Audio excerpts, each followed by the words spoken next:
La la la la la la la la la la. High School Musical, who says we have to let it go? It's the best part that everyone knows. It's time to get our student loans. Some dark truths there from the cast of High School Musical. Hey there, it's me, LittleKuriboh. You're probably wondering why I haven't posted a video in a little bit. And I'd usually make up some naff reason like, as you can see, my body is slowly transforming into that of an actual Kuriboh with all the fur and the roundness of it. But that's not the truth, no. I'm in a lot of pain lately. A lot of real bad pain. Turns out all that foot pain I've been experiencing has been a really bad dose of tendinitis, which keeps coming back every so often. Often enough to kind of debilitate me for the better part of the past month or so. It's not fun, but at least now that I know what it is, I can take steps to combat it. And yeah, I mean literal steps, because obviously it is a foot condition. In fact, the doctors have given me this massive boot that I've got to wear at all times when I'm walking around, just so that I don't end up making it worse. I feel like a one-legged Darth Vader walking around in it, which, as somebody pointed out to me, is one leg more than Darth Vader actually had, which means I've got a leg up on Darth Vader. Hey, if I have to be in pain, so do you. It is a massive boot, I've got to say. It reminds me of that massive boot that Mario steals from the Goombas in Super Mario Bros. 3, which ironically is called the Kuriboh boot. So this was destiny. Anywho, enough of me talking about how much pain I'm in. Let's move on to talking about how much pain Jaden and his friends are going to be in this week in YGO GX. Yes, for those of you who haven't tuned in before, this show is LittleKuriboh Watches YGO GX, which is a show where that happens. I will watch the episode before sitting down in front of a camera, and then I'll have a cheeky little chinwag about it with you guys, talking about my reactions to certain things that happen throughout the course of the narrative. And given that Jaden just thoroughly beat Chaz Princeton in the school duel, I'm quite excited to see where his adventures will take him from here. So without further ado, let's find out where Jaden's adventures will take him in episode 27 of the YGO GX dub, Grave Risk Part 1. And the episode starts with Cyrus getting up in the middle of the night with a bit of an upset tummy, trying to go to the bathroom. That's the last time I mixed chili sauce with ice cream. The last time? Why would you even do it for a first time? Cyrus opens one of the doors in the Slifer dorm expecting to see the bathroom, but instead he sees Professor Banner sat at a computer talking to some unknown voice. But Jaden is one of our best students. He could be buried alive. Buried? I'm personally more shocked by the fact that Jaden is one of their best students, but yeah, buried alive. Oh my god! The evil disembodied voice continues to lecture Professor Banner. If the tomb shall be the end of Jaden Yuki, then so be it. But his true potential must be tested. Okay, so obviously Professor Banner's gotten roped into some sort of conspiracy involving these evil guys who want to capture Jaden Yuki. But I guess my question would be, why aren't these guys trying to capture, like, I don't know, Zane? Or any of the other really talented duelists who have been at Duel Academy for more than about a month. No, Jaden's too tempting of a target, apparently. Cyrus slowly realizes that this is indeed not the bathroom, and he should not piss all over Professor Banner and his belongings. Even if Cyrus did, it would be okay. Professor Banner's used to it. He owns a cat. Tested? In a tomb? Where he could be buried alive?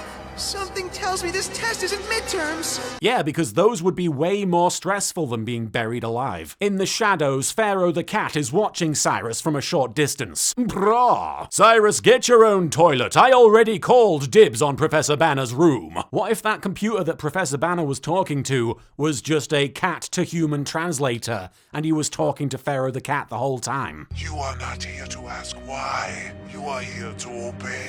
Yep, that checks out. Does sound like a cat. And speaking of checking things out, check out that juicy GX opening theme. Phew, it's a right hot bit of totty. We then return to Duel Academy where Professor Banner is teaching class To a crowd of about 10 students. Don't be embarrassed by your attendance, Professor Banner. I hear WWE crowds are having about the same numbers these days. Jaden is, of course, sleeping through class, unlike all the other students who just didn't bother to show up. And he's drawn eyeballs on his eyelids in order to convince Professor Banner that he's actually paying attention. Ironically, that's still 2 more pupils than usual in Professor Banner's class. Professor Banner explains to the class that they can learn a lot about dueling through alchemy.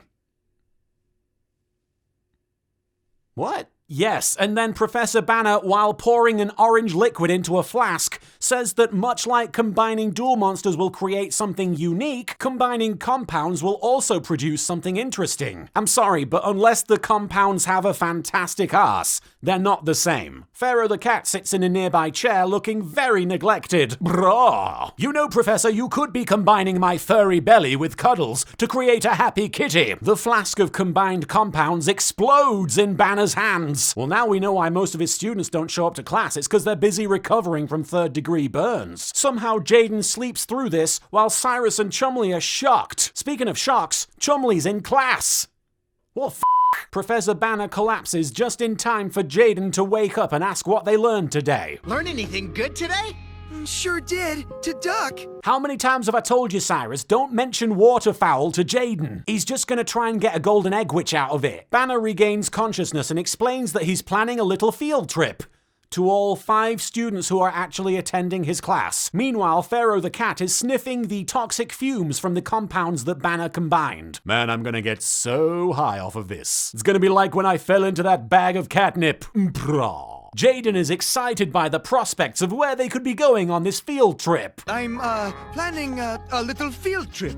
Great, to where? Circus? Carnival? Circus carnival? Carnival circus? I mean, I guess if you can learn about dueling through alchemy of all things, you can learn about it from watching a carny at work. Professor Banner says no, they're going to the excavated ruins on the island, where they're gonna take some geological core samples. So at least it's more entertaining than the circus. Later, we see Professor Banner meeting up with Alexis, Chumley, Cyrus, and Jaden outside of school. Only 4? Where is everyone else? Hey, that's like half the people who showed up to your class. Those are good numbers, Banner. Cyrus explains, They're probably sleeping, Professor. You know, in their nice warm beds, with their nice comfy pillows. You know, it makes sense that Cyrus would be reminded of pillows while looking at Chumley, given that they have about the same consistency. Chumley says they'd be in bed sleeping right now as well, if Professor Banner hadn't threatened them with detention if they didn't show. Chumley, surely you'd prefer detention. I mean, there's significantly less walking involved. Jaden says, I'll tell you what the secret to getting up early is. Staying up all night long. did they bone? Alexis says she couldn't sleep either, as she's so excited to go to these ruins, because that's where the Shadow Games used to be held. Is that just public knowledge now? Is that just a part of common folklore now, that the Shadow Games happened and... What? It was like a big deal that Pegasus knew about this in Yu-Gi-Oh!, but in GX it's just, I guess it's just taught on the curriculum. You know, at the school that Seto Kaiba set up. You know, Seto Kaiba, guy who famously didn't believe that the Shadow Games were a real thing. I'm just saying, how's she know? How's she know? Those boobies contain much knowledge. Also, even less reason to have a fucking school here. Active volcano, Shadow Games, science experiments with monkeys. Don't put school there! Jaden suggests that Alexis might be able to find some clues as to her brother's whereabouts at these ruins. No, Jaden, don't worry about that. We've got ace reporter Gerard on the case. Thanks, Gerard. Maybe you'll find some clues then. You know, about your brother. Yeah, that's kind of what I'm hoping for. So wait, you had to wait for a field trip to be established before you could go to the ruins to check to see if your lost brother was there. That's not very efficient investigating, Alexis. Gerard would be ashamed. Thanks, Gerard. Banner explains that they have to be careful when going to these ruins as there's an ancient tomb inside, and the kids all check their Pokédexes to see what the thing is that they're about to go see. Having been reminded of the conversation he accidentally eavesdropped on last night, Cyrus takes Jaden to one side and tries to warn him about what Professor Banner was saying about burying him. I think Banner wants to bury you. He was talking about that tomb and you in it. Just because I fell asleep in class?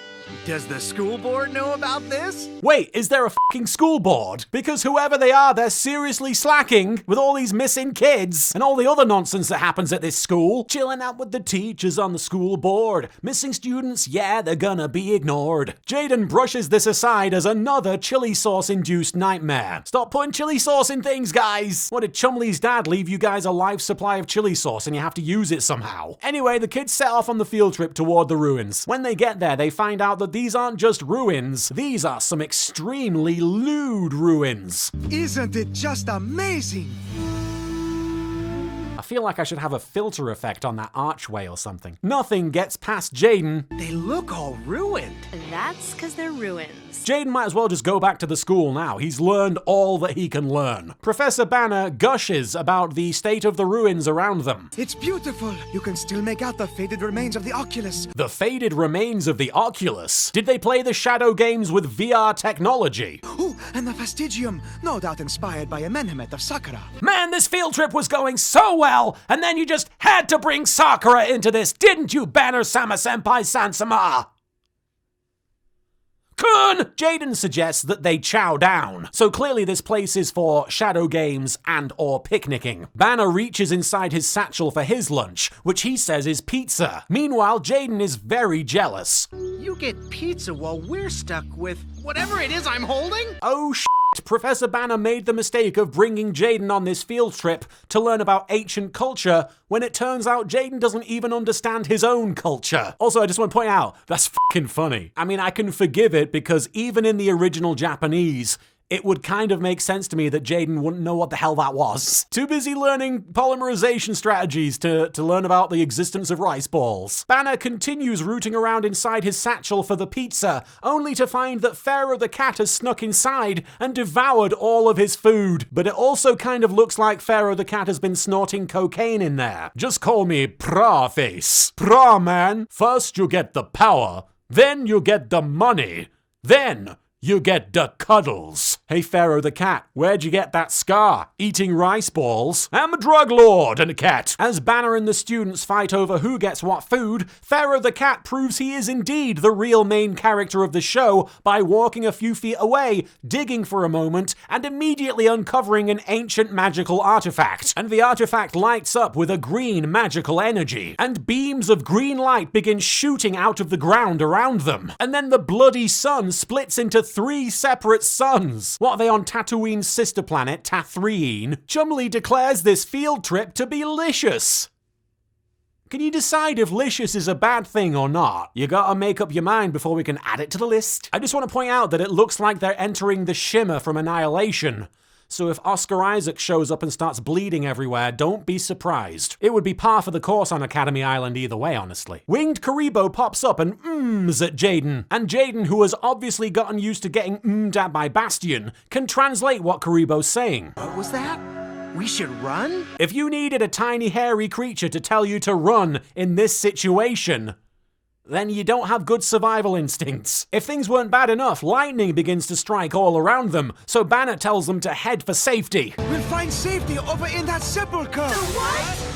The thing with the hole in it. Wait, you want them to hide in the plot? After the group finds a safe spot, they encourage Jaden to join them in their hidey hole. But Jaden says, you stay there, I'll lure the storm away, and he legs it. Jaden, I don't care how much this show has convinced you that holograms equals real, but you cannot use your Sparkman card as a lightning conductor. Jaden keeps running until a bright white light envelops him, and then later he regains consciousness lying on the floor. And when he gets up, he realizes he's no longer surrounded by a bunch of ruins. He is surrounded by a fully realized temple. We're not in Kansas anymore, Kuriboh. Jaden Yuki there, effortlessly making reference to The Wizard of Oz, a thing that came out almost 100 years before he did, doesn't know what rice balls are. Jaden asks the Kuriboh to pinch him to make sure he isn't dreaming. Ow! What, you sharpen those? How about a manicure once in a while? Look, mate, you try having a manicure when you explode upon contact with most objects. Jaden is then shocked to realize that he's able to physically interact with Winged Kuriboh. Yep, every boy has that moment in their life when they touch their hairy balls for the first time, and they're like, oh, what's going on? A young lady in a robe and an ornate headdress walks up to Jaden and tells him to leave immediately. At this point, this is getting to be a pretty familiar experience for Jaden, getting told to leave by women. Jaden is remarkably excited to meet this lady. Wow, What dorm are those clothes from? I want to join. So wait, he refused to leave Slifer Red because it's his home. But the moment he sees a lady with some fancy clothes on, he's like, alright, see ya. The lady grabs Jaden and throws him against the side of the stairs, hiding him from sight. The lady warns Jaden that he must be quiet unless he wishes to share the same fate as the others. And we then see men in similar robes, wielding spears, walking up the steps to the temple, clearly looking for someone. And the lady presses Jaden even harder against the stairs, and he starts to blush. Not because he's aroused, he's just very embarrassed that elemental hero Bustina might see him with another woman. After the guards have moved on, the lady tells Jaden that his friends have been captured by the Gravekeeper Chief, and that they will be punished for entering his most sacred tomb. He's got loads of tombs, they're just not as sacred as this one. Jaden insists that he wants to be taken to his friends immediately, and the lady gives him his backpack back and says so be it. As the lady leads Jaden to where his friends are being held, we see the three suns beating down overhead above the pillars and obelisks of the temple. So wait, is that the My Three Sons that I'm always hearing people reference? The girl asks Jaden how he came to be in this place, and Jaden says he doesn't even know where this place is. I don't even know where here is, but I bet it's someplace you could get a great tan. Oh no, Jaden's about to conceive of the first ever interdimensional fire festival. Just bring a bunch of influencers into the Shadow Games dimension. What could go wrong? The lady leads Jaden to a small, empty dungeon-looking room. You will wait here. No, I won't. I want to see my friends. Oh dear, somebody has to break it to Jaden that this room does indeed contain all of his friends.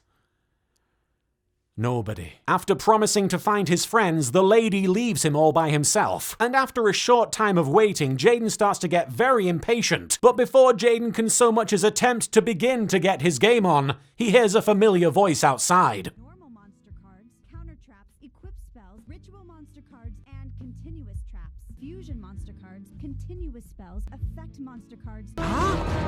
Alexis! Jaden scrambles up the wall to get a glimpse through one of the small apertures that acts as a window to the outside. And to his horror, he sees Cyrus, Chumley, Alexis, and Professor Banner all stuck in a bunch of coffins floating in the middle of a great big crevasse. I should point out that this is Alexis's second time being trapped in a coffin in about 20 episodes. Eventually she'll get used to this. Jaden yelps out loud as he suddenly feels the intrusion of a spearhead prodding his bum over and over again. Yeah, that's what I wish I could do to Sparkman. The spear-wielding guards have entered the room, and they command Jaden to get down. All right. You ever hear of a handshake? I don't know, ever hear of a rice ball? Also, for the record, if this dimension's traditional greeting is to touch another person's butt with an object, I'd take that. The aforementioned Gravekeeper Chief stands behind the guards in the doorway, and Jaden attempts with predictable results to make first contact with another culture. And your name would be? I'm the Gravekeeper Chief, and you have traversed upon the sacred tomb that I protect. Oh, you can tell they're from another dimension because they're using unnecessarily flowery language. The Gravekeeper Chief is impressed by Jaden's spirit, and says that if he can pass his challenge, he will forgive his trespasses. And Jaden says, well, what's the challenge? And the Gravekeeper Chief pulls out a deck. So the Gravekeeper Chief, from another dimension in a totally different culture, pulls out a fucking card deck. Cause fucking lol. Card games are the universal constant between dimensions after all. Jaden is excited by the prospect of a fucking card game, cause yeah. A duel? Now you're speaking my language. I don't know about that. I mean, he didn't say sweet or any other ancient 1990s lingo. Jaden insists that if he beats the Gravekeeper Chief, then the Gravekeeper Chief has to pardon his friends as well. And the Gravekeeper Chief accepts these terms, but says that if Jaden loses, he'll be buried alive with his friends as well. I kind of think being buried alive with Jaden is more of a punishment for his friends than it is for Jaden. We return from commercial to see Jaden activating his dual disc, and then we see the Gravekeeper Chief activating his Gravekeeper Chief dual disc, which starts off as like a circular armlet thing, and then fire explodes from outside of it, and then slowly forms into the actual dual disc. Man, they went all out on their dual disc design that they didn't have time to think of anything cool for their deck boxes. Both Jaden and the Gravekeeper Chief are standing over a massive pit where Jaden's friends are now hovering in their coffins. And a bird's eye view of the coffins shows us that Pharaoh the cat has been trapped in a coffin with Professor Banner. Brah, this is the most elaborate and confusing litter box I've ever encountered, but I'm gonna use it. Jaden tells the Gravekeeper from another dimension to get his game on. Get your game on! Get my game on? What do you speak of? Sheesh.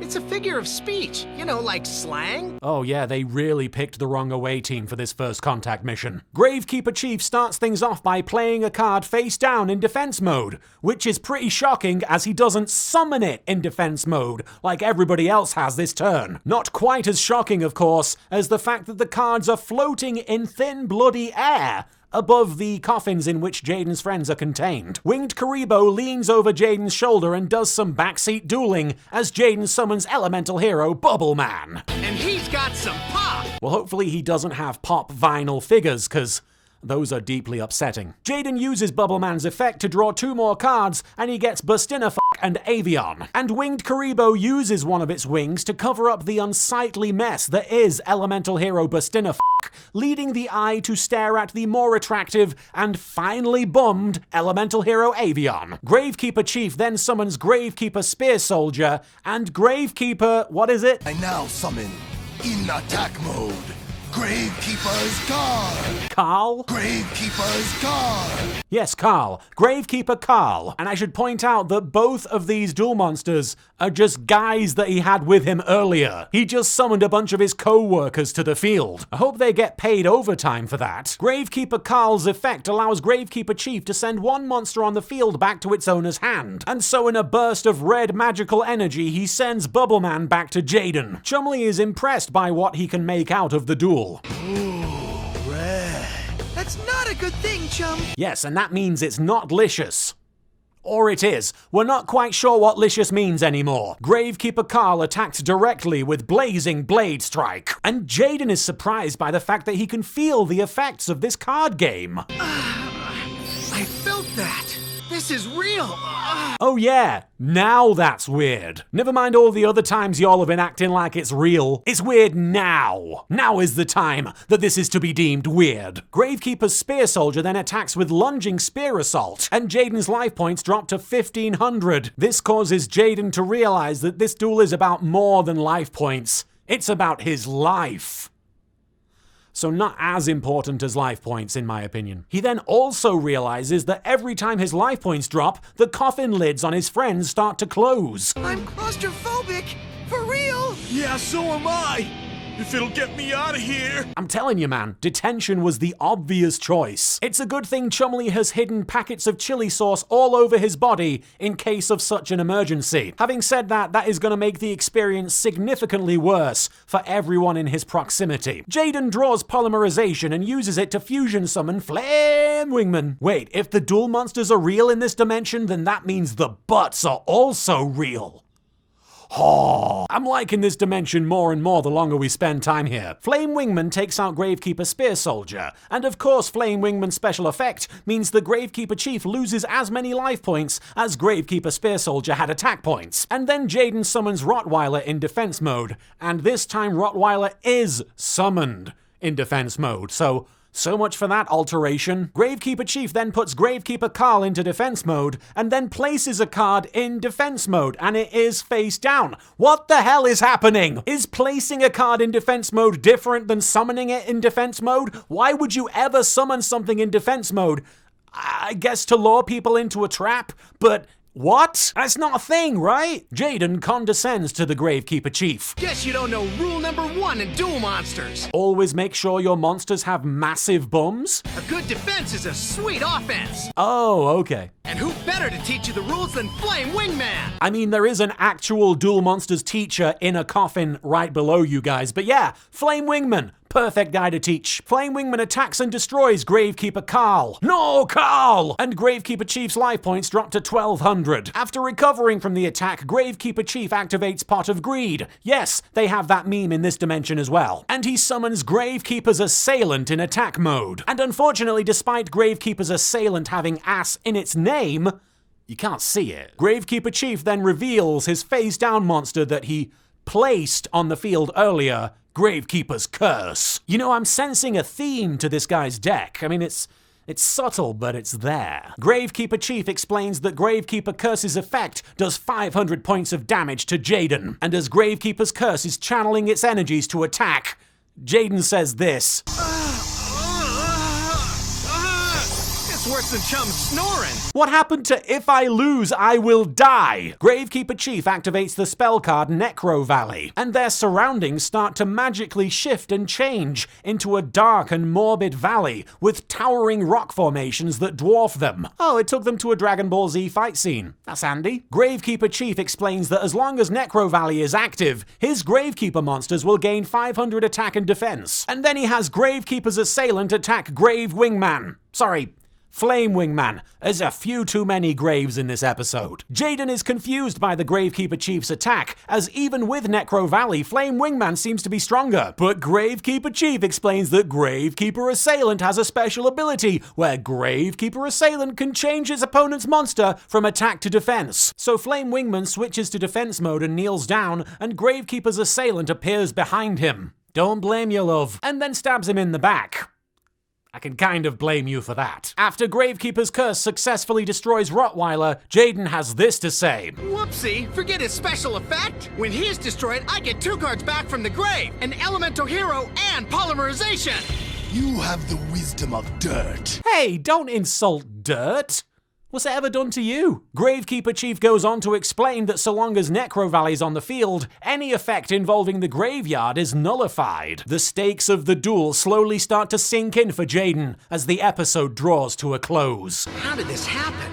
We set out looking for ruins, and suddenly we're about to become some. Actually, given Chumley's physical health, I think he already qualifies as ruins. Medically speaking, all that chili sauce has done a number on him. And that's the end of part 1 of this 2-parter. What did you think of the episode? Me? I personally think it's really exciting that we get to see these characters go to a different dimension and explore this other culture that obviously has some sort of strange symbiotic relationship with duel monsters, or even they are the duel monsters themselves. I don't know what's going on exactly, but I can guarantee you this, Jaden won't find out because he's too stupid to ask. But it is cool to see them deal with like magic and spirits and like interdimensional travel and stuff when, you know, the show has otherwise been relatively grounded if you ignore the cyborg monkeys and Belowski. But please do give us a shout out in the comments and let us know what you thought of the first part of this 2-parter. I'm in a lot of pain, so I'm gonna wrap this up real quick and go edit this video as fast as possible. But in the meantime, I want to give once again a whopping massive shout out to all of our Patreon pledges. You guys down there, I try and put you in at the end of all these Yu-Gi-Oh! GX videos. I try and give you guys the credit that you deserve. It's not enough, honestly. I don't give you guys nearly enough credit. But this is what I can do, and so thank you. Thank you to all of you for everything you've done supporting us. You guys keep us going. It's because of you guys that I'm sat here chatting about interdimensional travel and Jaden Yuki and such. And remember the 2 things that this episode taught you. Dueling is a lot like alchemy, just so much like alchemy. And also, if your teacher invites you to take you on a field trip to some ancient ruins, take the detention. Just go to detention, it's fine, it's better, it's safer, honestly. Until next time, I will catch you later. Ow.